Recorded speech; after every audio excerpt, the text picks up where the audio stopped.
Everyone, स्वागत है आपका एक बार फिर से निमिज नॉलेज पॉइंट पर। तो आज हम लोग जनरल स्टडीज एमसीक्यू का सेट 20 करने जा रहे हैं। इससे पहले हमने 19 वीडियोस जो हैं वो जनरल स्टडीज से रिलेटेड मैंने अपलोड करी हुई हैं। तो आप प्लेलिस्ट पर जाइए, जनरल स्टडीज की प्लेलिस्ट पे, और वहां से इन वीडियोस को देखिए।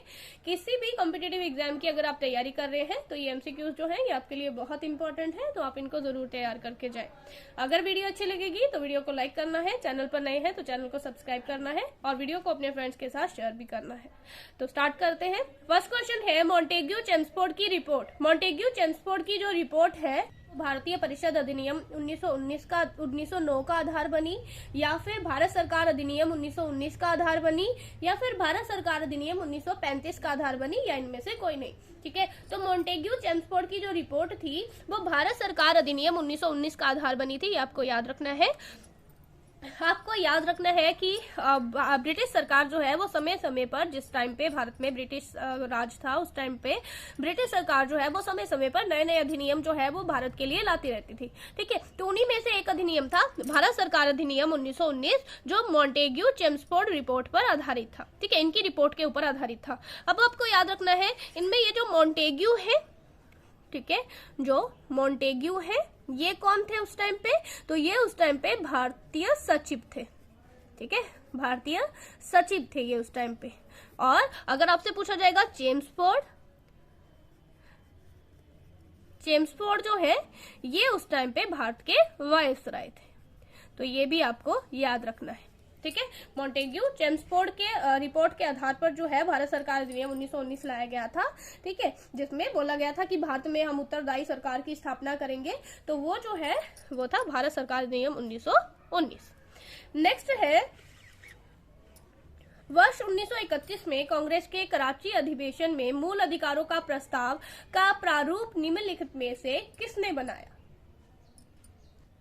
तो ऑप्शन है doctor B R. Ambedkar, Pandit Jawaharlal Nehru, doctor Rajendra Prasad, या सरदार वल्लभ भाई पटेल। तो सरदार वल्लभ भाई पटेल जो है वो तो इसके अध्यक्ष थे। ठीक है, कराची अधिवेशन जो 1931 में हुआ था इसके अगर अध्यक्ष पूछे जाएंगे तो वो सरदार वल्लभ भाई पटेल थे। लेकिन मूल अधिकारों का जो प्रस्ताव, जो प्रारूप बनाया गया था ना, वो पंडित जवाहरलाल नेहरू जी के द्वारा बनाया गया था। ठीक है, पंडित जवाहरलाल नेहरू जी के द्वारा जो है ये प्रारूप जो है, मूल अधिकारों का प्रारूप, ये तैयार किया गया था। ठीक है, और अगर पूछा जाए कि ये जो कराची अधिवेशन हुआ था जिसमें मूल अधिकारों के प्रस्ताव का प्रारूप बनाया गया था, ठीक है, पेश किया गया था, तो ये जो अधिवेशन हुआ था इसके अध्यक्ष कौन थे अगर पूछे जाएंगे तो अध्यक्ष जो थे वो सरदार वल्लभ भाई पटेल थे। ठीक है, यहाँ से 2 क्वेश्चन बनते हैं सीधे सीधे।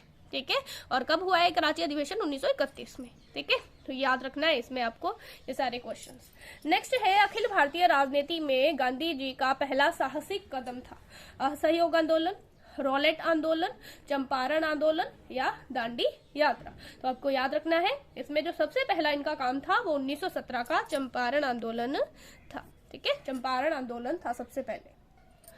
चंपारण जो है ये बिहार में है। ठीक है, और सबसे पहला जो गांधी जी का सत्याग्रह था वो चंपारण सत्याग्रह था, जो कि 1917 में हुआ था।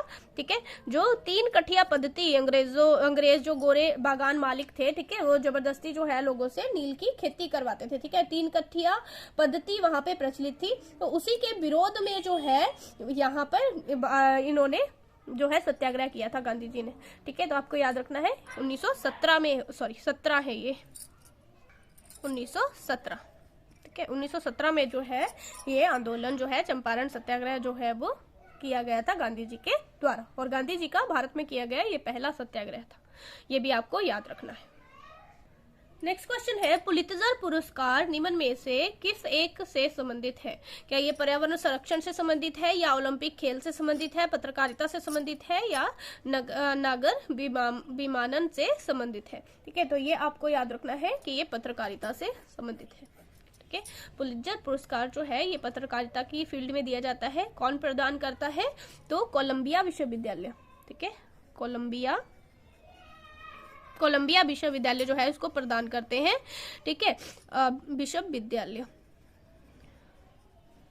आपको याद रखना है 1917 में इनकी शुरुआत की गई थी। ठीक है, इनकी शुरुआत भी हमने चंपारण सत्याग्रह पढ़ा ना अभी 1917, तो इसकी शुरुआत भी 1917। ठीक है, और अमेरिकन एक पत्रकार थे जोसेफ पुलित्जर, उन्हीं की याद में जो है ये पुरस्कार जो है वो दिया जाता है।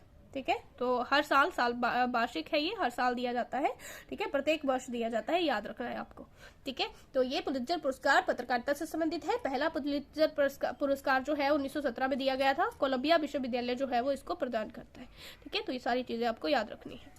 नेक्स्ट है बंद अर्थव्यवस्था व अर्थव्यवस्था है। बंद अर्थव्यवस्था क्या होती है?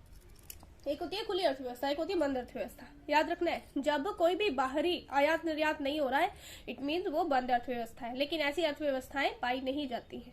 मैक्सिमम जो है लगभग सभी अर्थव्यवस्थाएं वो खुली अर्थव्यवस्थाएं होती है। मतलब हर देश बाहरी देश के साथ किसी ना किसी तरह से आयात निर्यात से जुड़ा हुआ होता है। व्यापार जो है, विदेशी व्यापार जो है वो हर देश में होता है, ठीक है। तो बंद अर्थव्यवस्थाएं बड़ी मतलब ना के बराबर, ऐसे मान के चलो, मतलब मैक्सिमम लगभग सभी अर्थव्यवस्थाएं खुली अर्थव्यवस्थाएं होती है, ठीक है।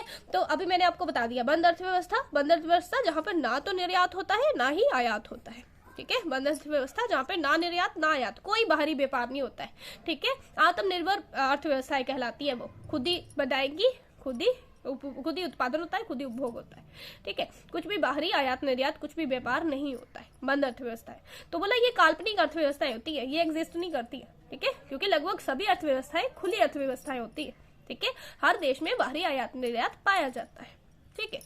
नेक्स्ट है हीराकुंड बांध किस नदी पर बनाया गया है? हीराकुंड बांध जो है, तो हीराकुंड बांध किस नदी पर है? ये महानदी के ऊपर है, ठीक है, महानदी के ऊपर। अगर राज्य पूछा जाए तो बताना है उड़ीसा, ठीक है। हीराकुंड बांध किस राज्य में है? तो ये उड़ीसा राज्य में स्थित है, ठीक है। और ये विश्व का सबसे लंबा बांध है, ठीक है। विश्व का सबसे लंबा बांध हीराकुंड बांध है, महानदी के ऊपर, ठीक है, उड़ीसा में है और भारत में स्थित है, ठीक है। ये आपको याद रखना है, ठीक है।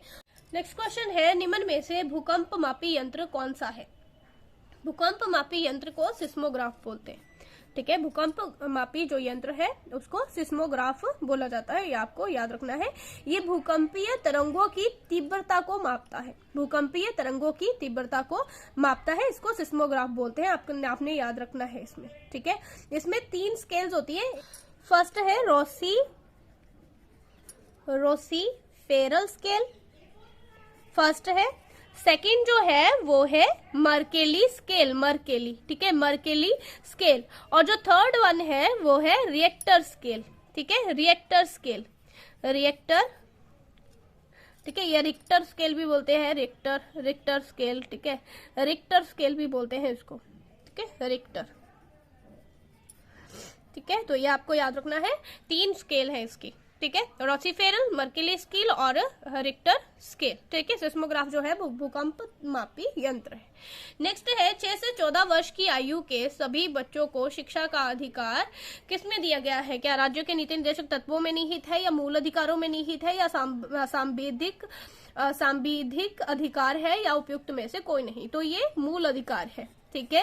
पहले ये राज्यों के नीति निर्देशक तत्व में था, लेकिन इसको मूल अधिकार बना दिया गया 2002 में, ठीक है। कौन सा संविधान संशोधन किया गया? 86, ठीक है, 86वां संविधान संशोधन किया गया 2002 में और इसको मूल अधिकार बना दिया गया, ठीक है। मूल अधिकारों में किस आर्टिकल में आता है ये? तो आर्टिकल 21A, आर्टिकल 21A में जो है वो हमारा शिक्षा का अधिकार, 6 से 14 साल के बच्चों को फ्री और कंपल्सरी एजुकेशन, ठीक है, वो दिया गया है। तो ये मौलिक अधिकार है। नेक्स्ट है भारतीय संविधान को 26 नवंबर, ये नवंबर लिखा है, 1949 को किसके द्वारा अधिनियमित किया गया था? ठीक है, तो किसके द्वारा इसको अधिनियमित किया गया था? क्या गवर्नर जनरल के द्वारा, या भारतीय संसद के द्वारा, ब्रिटिश संसद के द्वारा, या संविधान सभा के द्वारा? तो संविधान सभा के द्वारा, ठीक है। संविधान सभा के द्वारा जो है वो हमारे संविधान को अंगीकृत किया गया था 26 नवंबर 1949 को, ठीक है। तो ये भी आपको याद रखना है। नेक्स्ट क्वेश्चन है भारतीय महिला हॉकी टीम की नई कप्तान कौन बनी है?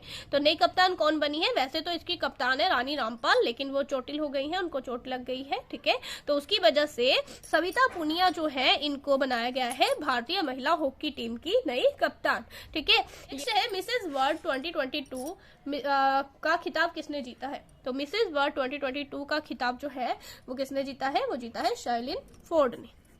शर्लिन फोर्ड जो है ये अमेरिका की है, ठीक है, याद रखना है आपने, अमेरिका की है। इन्होंने जीता है मिसेस वर्ल्ड 2022 का खिताब, ठीक है, तो ये भी आपको याद रखना है। नेक्स्ट है पंडित बिरजू महाराज का 83 वर्ष की आयु में निधन हो गया, इनका संबंध किस क्षेत्र से था? ठीक है, तो 83 ईयर्स के ओल्ड थे बिरजू महाराज। ठीक है, तो ये कथक से संबंधित थे, ये कथक नर्तक थे। ठीक है, कथक नर्तक थे, कथक से संबंधित थे, इनका जो है वो देहांत हो गया है। ठीक है, तो ये थे आज के हमारे क्वेश्चन।